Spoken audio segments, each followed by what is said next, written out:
Hello again, friends, and welcome back to the Miami Book Hub. This is now episode 12, amazingly enough. We're hitting our stride.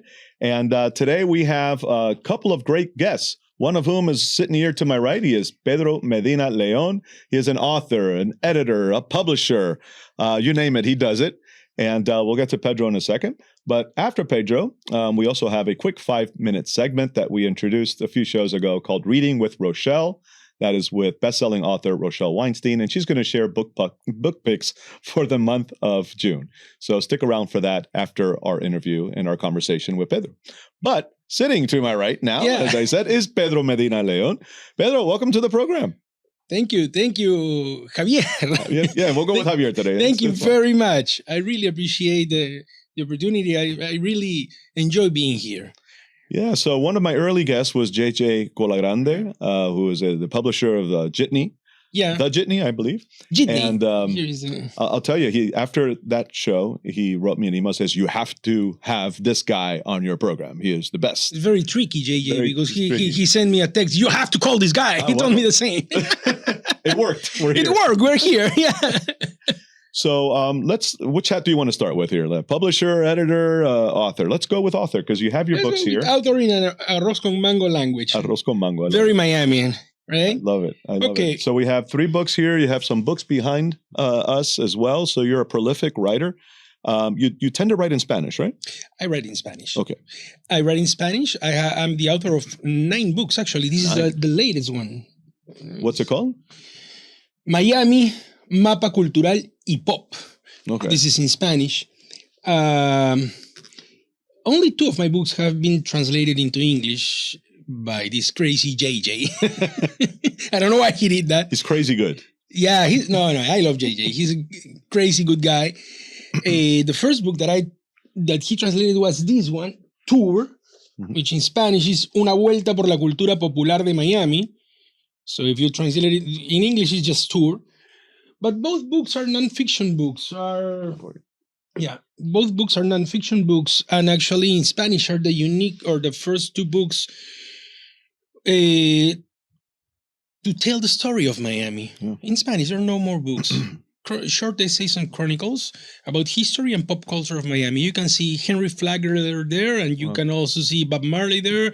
What are the impact of these guys in the city? Of course, you know where is the impact of Flagler, but there's a lot of people who don't know, Bob Marley history. People don't even know Flagler. You can't take that for granted because we're a city of transplants. And so many people here aren't from here and they don't have ties to the history. So it's always important to tell the story and not assume that people know. And there are no more books in Spanish telling this story. And there's something funny here because when I published the first book and when the translation was published also, I started receiving a lot of invitations to do like presentations.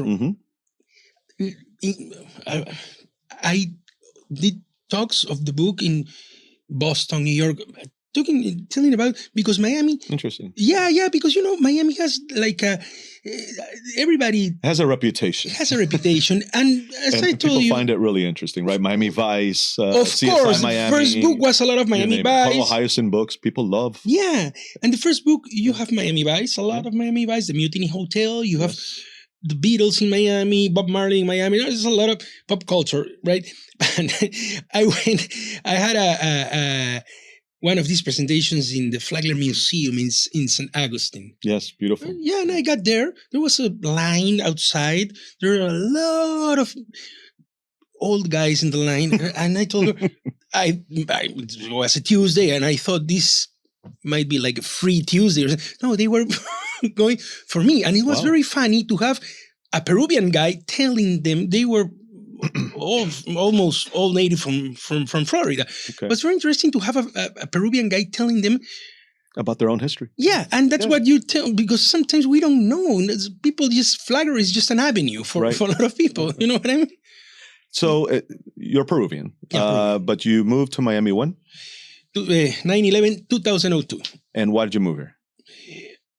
I think the main reason is because I study law in my country. I drop off in the last semester Because earlier I realized that I like to read and write, but not legal documents, right? Yeah, those aren't fun. No, not at all. Uncreative writing. Creative interpretations. Exactly. So I that was the main reason.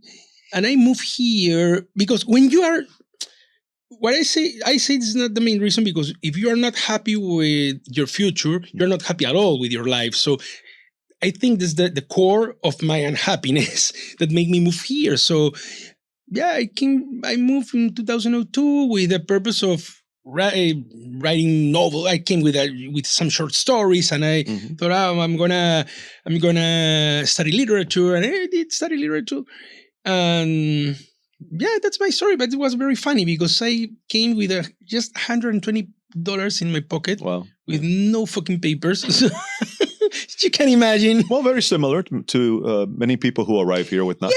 Yeah. And what's great about Miami is you can do that and make something of yourself. It's a very welcoming community. Yeah, you were born here, but I'm pretty sure that maybe the first generation of immigrants who came, your family, came in the same conditions. Now I have a daughter and a son, and they don't know exactly but it took me like more or less 5 years to assimilate the city and to get a status also. Sure. But still, that's faster here than anywhere else in the United States for a Latino, I think. Yeah. In some places, you'll never be welcome. I think here in the United States and also in other countries, I think it's not the same to be an immigrant here or in Paris, for example. Right. Or in London, for example. It's completely different. Yeah. Here in Miami, it's very different because here the Latin community has power. Yes. You know what I mean?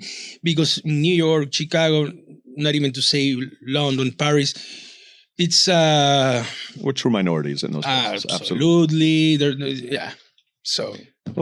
So you came to Miami, you stayed, you were going to become the next Ernest Hemingway. And I would love to. Did you always have, because you've written a lot about Miami, was that always the plan, or did you just find the city so interesting that you just gravitated towards that? None of the above. No. Either. No. That was not, of course, the first idea. I moved here with some drafts. I never thought... Let's start by this. For me, Miami was I don't know how to say it in English, but was the most anti-literaria city. I don't know how to say it in English. I don't know if there's a translation for that, but the least literary city in the world, right? So that's funny because I ended up making a living, my life here, writing a lot of books, not only of history and culture of Miami, but all my fiction works are here. The plots happen here. And let me tell you that I never said, okay, I'm going to write this with Miami in the background. No. The fiction's just, they just comes to you. Yeah, they come to me. I don't know what I will write next. Oh, well, actually, I'm working in another script, but you never know. But the great thing about the city is it gives you so much material to work with because it's fascinating. Oof. I've always said with other authors, all you have to do is open up the newspaper and you have 12 ideas for a book right there. Yeah. Again, and I've said this several times, Carl Hyacin has made a living out of this, right? He literally, I think, opens a newspaper. Oh, there's 2 or 3 different plot lines. Let me write a book. And it's fascinating. That's why, to your point, people in other cities are interested in what happens here because they know it's going to be interesting. Yeah, it's interesting. I know. I'm sure you follow the blog Only in Dade. Yeah. I'm like, here's another. Someone made a living out of just pointing out things that happen here on a regular basis, and it's hilarious. Yeah. And I always say that Miami is more interesting than all the Miamians. I don't know. Again, in English, I don't know if it's a translation for this, but I'll say it in Spanish. Miami es mucho más interesante de lo que Miami mismo cree. Sí, la verdad. You know what I mean? It's a very interesting city. It has a very interesting... We're very hard on ourselves, I think, too. But you know what? It has a very interesting... Of course, you can't compare Miami with Europe. You can compare Miami with London, Madrid, or Paris. Claro. No. If you come here looking for that... You're going to be disappointed. Of course. You have to call the travel agency, customer service, hey, come on, give me my money back. Right. Of course, Miami has 100 20-something years. 1896 was registered. Yeah. It's very young. Yeah, it's very young. So you can't pretend to have like this. Sure. But it has very interesting things in along all his history. I've read a lot because one of the first things that I did when I moved here in 2002 was to go to the public library in Coral Gables. First, because I have internet free there. Back then, there was no cell phones or iPads in every corner, so I have to go to check my Hotmail. At least it wasn't AOL. But then, since I love to read, I start getting books about Miami, and I've read a lot of history about Miami, and I think Miami is very interesting. It is. And you know what? It's very unique. And that's what I love about it. Because there are a lot of interesting cities, but there's no other city like Miami. No. Just like, to me, it's almost as unique as New Orleans. I mean, those are the two cities in the U.S. that really stand out as being so different. And it's because the combination of cultures. Of course. There's nothing quite like it. So you've written a lot about Miami. What else have you written about? Like, what genre would you say you typically write in? Or do you kind of mix it up? Mix it up. Yeah. I read and write everything. Okay. My readings are fiction. I try to do it like fiction, non-fiction, history, and now I'm reading biographies of soccer coaches. Oh, so. Interesting. I'm reading now. So you're looking forward to FIFA? But I always try to have one like interesting. Yeah. Why is that? I'm curious. It's just I love soccer. Yeah. I've read. I also last year was like a biography of a singer. Now is soccer coaches. I love soccer. I love Messi, of course, in Miami. But when you read the history of all these coaches, the biography of all these coaches, there's an interesting history of superación personal. They struggle a lot, not necessarily economic, but they struggle a lot to reach that point. Yeah. The coaches must be really interesting people. Because at that level, and to deal with the players that they deal with all their egos and everything, and manage to, influence them. Yeah, it can't be easy. So they must be fascinating guys. Yeah, cool. Yeah. And it actually probably gives you an opportunity to meet them, which is, I'm sure, something that's really exciting, right? Of course. But reading their biography is like a kind of knowing them, Yes, that's true. Approach. I really know a lot of things. Latin community, we're a lot into soccer. Yeah, of course. And it's a religion. Yeah, exactly. And it's one of the main topics of the conversations that we used to have. And it's interesting because I know a lot of soccer coaches and because of what I read. So interesting. Yeah, I like it. So you did win a big award. It's the Florida Book Award. The Florida Book Award. With that one. And it was for, what's it called? Varsovia. Okay, so tell us about Varsovia. I don't know what Varsovia means. Let's start there. And then what is the book about? Varsovia in that book is the name of a prostitute. Okay. Yeah. So it's a person's name. Yeah, exactly. Exactly.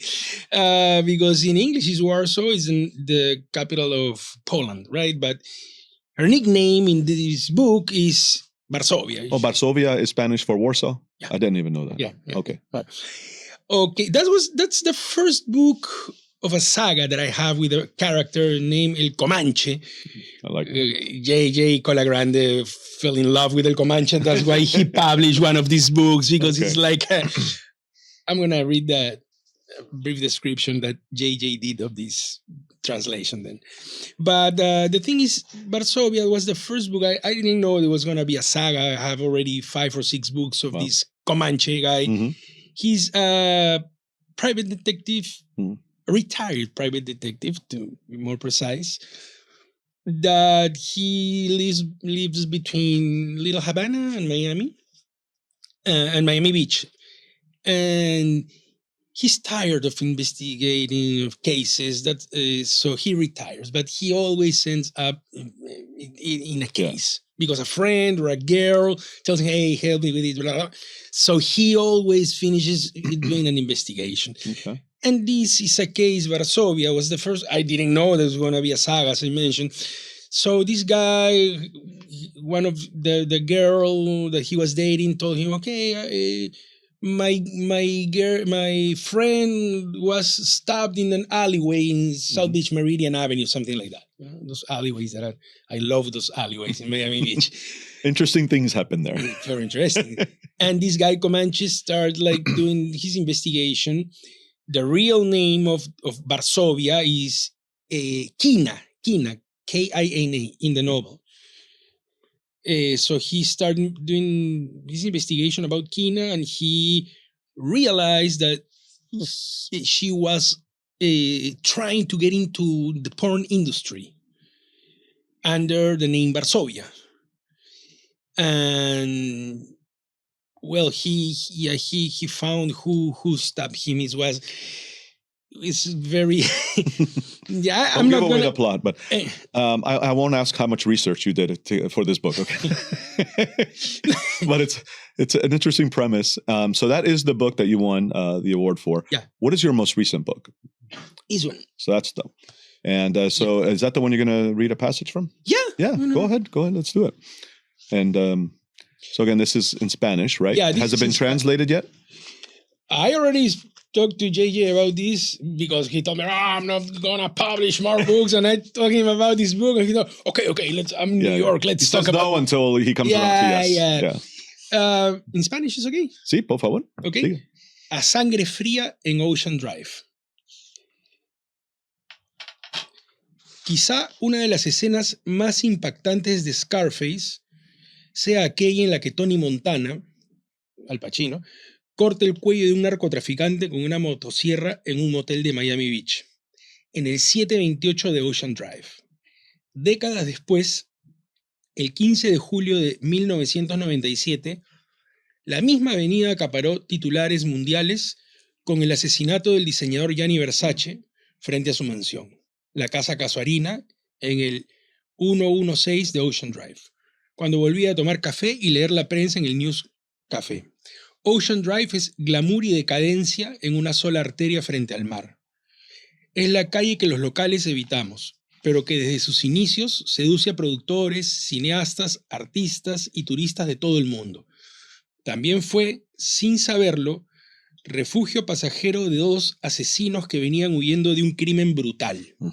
¿Tú me dices? No, sigue, como tú quieras. En 1954, Perry Smith y Richard Hitchcock se conocieron en la Kansas State Penitentiary, donde cumplían condenas menores. Aunque la libertad condicional estaba cerca, el futuro que les esperaba afuera no era alentador. Poblaciones conservadoras, escasas oportunidades, nada que perder.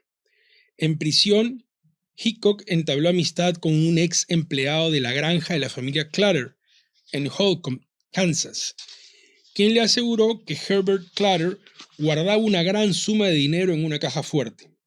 Aquella información bastó para trazar un plan. En la madrugada del 15 de noviembre, un Chevrolet negro se detuvo frente a la casa de los Clutter. Smith y Hitchcock habían cruzado el estado entero. Al no encontrar dinero alguno, todo se desvió hacia lo inimaginable. Perry Smith apuñaló a Herbert Clutter en el cuello y luego le disparó. Su esposa e hijos, Kenyon y Nancy, corrieron la misma suerte. Acababan de perpetrar uno de los asesinatos más brutales en la historia de Estados Unidos. Huyeron entonces por distintas ciudades y llegaron incluso hasta Acapulco. Para las fiestas de fin de año eligieron un destino especial, Miami Beach, una ciudad joven con apenas 30 años de fundada, que se promocionaba como un paraíso para veraneantes adinerados. Al Capone había puesto a Miami en el mapa, y lo mismo habían hecho Marilyn Monroe, la arquitectura Art Deco en tonos pastel, las playas de rubias bronceándose al sol, y hoteles legendarios como el Fontainebleau o el Eden Rock. Entre ese brillo, Ocean Drive, concebida desde su origen como la meca del Art Deco, recibió a Smith y Hickok en el Somerset Hotel, Building 335, una pequeña estructura blanca con detalles lavanda. Sus atracciones eran apenas 2 sombrillas clavadas en la arena, una rosa y otra azul, justo al cruzar la calle. Permanecieron ahí 5 días en una habitación doble, pagando $18 semanales. Entre esa postal invernal algo decadente y la piscina del Fontainebleau, transcurrió la estancia de los dos en Miami. Apenas 6 semanas después del crimen, fueron arrestados en Las Vegas, trasladados a Kansas, juzgados y condenados a muerte. La historia de Perry Smith y Richard Hickok fue inmortalizada por Truman Capote en A Sangre Fría, en Cold Blood, hoy considerado un clásico de la narrativa de no ficción y uno de los títulos más importantes del true crime. El Somerset, mientras tanto, es hoy un complejo residencial cuyos habitantes, según reportó alguna vez un diario, no saben quién fue Truman Capote y mucho menos han leído su libro. That was perfect. It's one of the secret stories of Miami. So that's Miami in a nutshell, basically. Exactly. It's such an interesting city. And to your point, and you mentioned at the end, people here don't necessarily appreciate it or know about it because they're transplants and other things. So I'm glad you're telling the stories. Yeah. And it desperately needed in Spanish, right? Because there's some history about the city in English, but very little in nothing Spanish. in Spanish. And we're such a Spanish-speaking city. Of course. So thank you. Thank you for doing that. And I love that you started on Ocean Drive. So I have a scene in my book that really? starts, well, there's a lot going on Ocean Drive. There's I would a love chase to read scene. your book. I mentioned the Betsy Hotel. Oh. Of course, Mitch Kaplan is a character in my book who lives in the Betsy Hotel. Oh, my God. It's a whole thing. So, poor Mitch. So we have that connection on Ocean Drive. That's great. Yeah, I know. There's a lot of interest. There are a lot of interesting things in Miami or about Miami, like these stories. There are, like, as I told you, we have a lot of secrets that Miami, that you never know. There's a lot of people, for example, who they don't know where did Bob Marley died. Bob Marley died here in downtown Miami. Yeah. I know a lot of Miami of people who was born and raised in Miami. When I do my research, I ask them, where was Bob Marley? Where did Bob Marley die? Jamaica. No, right here. Jamaica. Yeah. There are a lot of interesting stories. A lot of his relatives lived here. Yeah. They may still. I don't even know. See, Marley lives here. Yeah, but look at you. All these names somehow touch our city. Of course. You said Al Capone. FDR got shot here in Miami. Yeah, I also have a chapter of... people forget about that. Versace. I mean, you mentioned 4 or 5 already in your book, and there's so many more. And if you move from the crime scene, there are also... Miami has a lot of faces. For example, there was very interesting place for the music back. Of course, currently it's a very interesting for Latin music, but I don't like current Latin music, to be honest with you. But during the 60s or 70s, it was in Criteria Studios in Biscayne Boulevard. There was a lot of, Eric Clapton. I have like the chapter of Eric Clapton here. You have Bee Gees, Queen, one of the... what was one of the first concerts of Queen outside the UK was here in the Miami Arena, in the Miami... The old Orange Bowl, maybe? No. The stadium that is outside Key Biscayne, Miami Marina Stadium. Miami Marine Stadium. And the people they got like amazed because the people was in the water and they were watching. Yeah, they were promoting. I've never heard that. I knew that Jimmy Buffett played there and some others. I didn't realize that Queen had Allen Ginsberg. That's great. The poet Allen Ginsberg. Yes. Yeah, he was censored there. Yeah, he was. Wow. Yeah, and there are a lot of interesting stories there. I wish they'd bring that back, the Marine Stadium. What an amazing venue. And it's been sitting there falling apart for all these years. With a lot of graffitis. Yeah, the graffiti's fascinating. Yeah, but there's a lot of interesting story back in that place. Right. So that is your most recent published work. What are you working on now? I'm working in another Comanche book. Okay. Because, I wasn't planning to write that book. I have everything in my head already to write a book about Al Capone in Miami back in the at the end of his life when he died here in Miami. But I don't know why this guy Comanche came. And he did, like right. Like you're possessed by him, right? Exactly. Come on. To get it out. Writing about Comanche, one more. Ideal. But that's good. Listen, I love a series. And I think a lot of people now love series. Yeah. And they're used to it because, of all the series on TV and everything. Yeah. Do you hope or are you working towards making the Comanche series a TV series or a film? You know what? I wrote this book that I'm in the process of finishing the edits. In my head, it was like an idea of a format for a TV show. Yeah. And I said, okay, I'm going to write this thing because it's not letting me sleep. You have to get it out. Yeah, but a very different format. Like, I'm not going to say a script, but it's a very dynamic, a lot of action, every chapter with a cliffhanger. So, yeah. Well, good. I look forward to seeing it. I know it's not easy. Pedro, if people are interested in learning more about you or your works or to purchase a book, where should they go? Books and Books, Amazon, Barnes & Noble. Do you have a website? Yeah. PedroMedinaLeón.com. Oh, that's a nice one. Very good. Yeah, it's very popular. PedroMedinaLeón.com. I believe we have it scrolling on the screen. So please check it out. Again, 9 works, and we've only discussed maybe 2 or 3 of them. So there's a lot more to learn. So Pedro, listen, unfortunately, that's all the time we have. Believe it or not, the time goes by quickly. But I want to thank you for being a guest. I want to thank you for telling the story of Miami and the history.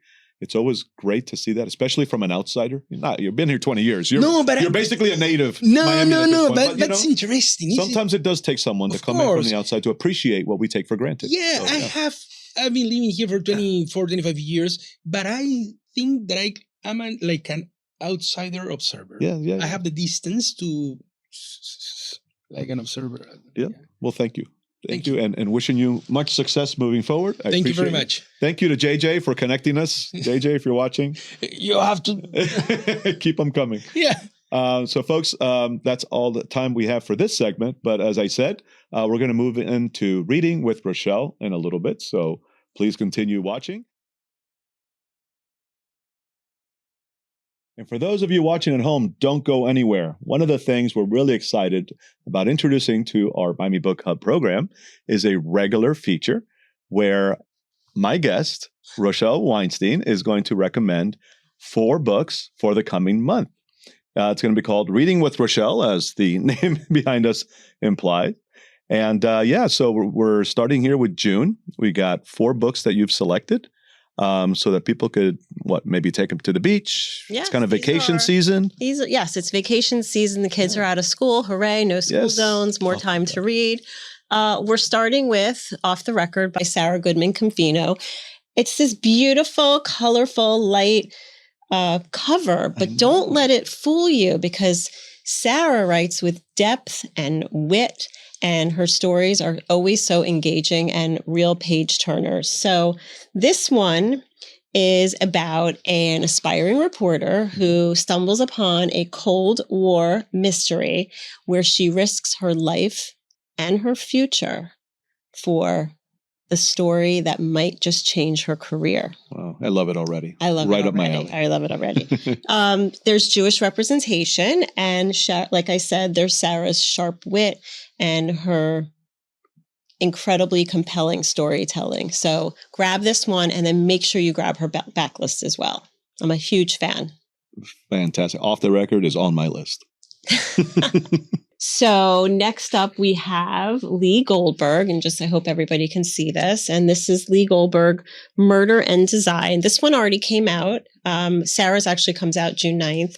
But we meet Edison Bixby in this novel, and I'm very intrigued by Edison Bixby because he's handsome, he's wealthy, and he's a successful insurance investigator. But because of a traumatic brain injury, he is incredibly rude. Okay. So he's working on his first case is with a woman who has slipped in a mall.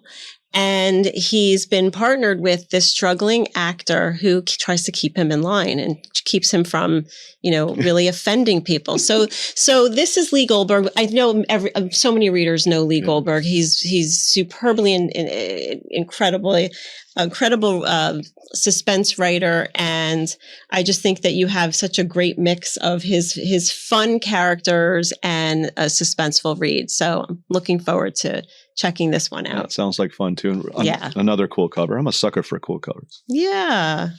Murder by Design. Okay. So next up we have the infamous Whistler, Ann Patchett. I mean, she's just such a goddess. She's just such a luminous, beautiful, evocative writer. So this one follows a 53-year-old woman who reunites with her estranged stepfather. And it's just a beautifully written story. I haven't read it yet, so I don't know if it's a beautifully written story, but I can attest if it's Ann Patchett, it's going to be a beautifully written story. So it's about how they reunite, and it really exemplifies love, the bonds of childhood that are never really broken, and really being seen. I love that message on what it means to be seen. So I'm excited to jump into this one, Whistler, Ann Patchett. Very cool. And last but not least, we have, it is, and I love this cover too. Yeah. It's Behind White Picket Fences by Christine Gunderson. So this is for all the moms who are on summer break right now and have been doing the rat race and pedaling through the hamster cage that need a break. And this is their mommy female friendship book. So it's a modern take on motherhood and female friendship when these friends unearth this big secret that really disavows and calls into question this seemingly perfect neighborhood. Mm-hmm. So nothing's ever what it seems, right? So moms, give yourself a little break this summer. For sure. So those are my 4 reads for the month of June, and I hope you'll add those to your TBR and let us know how you like them. I'm going to share my comments about how I like them in the future. Well, there you go, folks. You have 4 great reads. You have 4 weeks to read them, so 1 book a week, and then you'll start reading the July picks, right? So thanks again, Rochelle. I think this is going to be a fun addition to the Miami Book Hub. I don't do a lot of reading, so I need you to do this, and you do such a great job of it. So I love reading. I love supporting authors. Make sure to go to Books and Books to find these books. Absolutely. Support your local bookstore. And if Mitchell doesn't have them, you need to tell him to get them. But also go on bookshop.org to support local indie authors around, local indie bookstores around the country. Right. And one of the authors you can support is Rochelle Weinstein. I believe we have her website scrolling on there. But if people want to learn more about you and your books, where should they go, Rochelle? RochelleWeinstein.com. And my favorite place to connect really is on Instagram. So find me, sign up for my newsletter. I love to connect. Subscribe, all that good stuff. Follow, subscribe, like. I love to connect with readers. And folks, please do the same for the Miami Book Hub. Like us, subscribe, share, follow along. We have some great guests lined up. We have future readings with Rochelle. That's going to be every month. So keep coming back for those and for all of the wonderful guests that we have lined up. I also want to thank Miami's Community News, by the way, for hosting and producing this program. And Emily in particular, who's behind the screen there. Even though she's sick, she's a champ and she came in to produce. So thank you, Ems. Appreciate it. And I want to thank you for joining us here today. Please, again, like, subscribe, share, let people know about the program. We're doing good things. We're having great conversations. And Miami's literary community really deserves to be celebrated and promoted. So do your part. With that, until next time, folks, please keep reading, keep writing, and stay curious.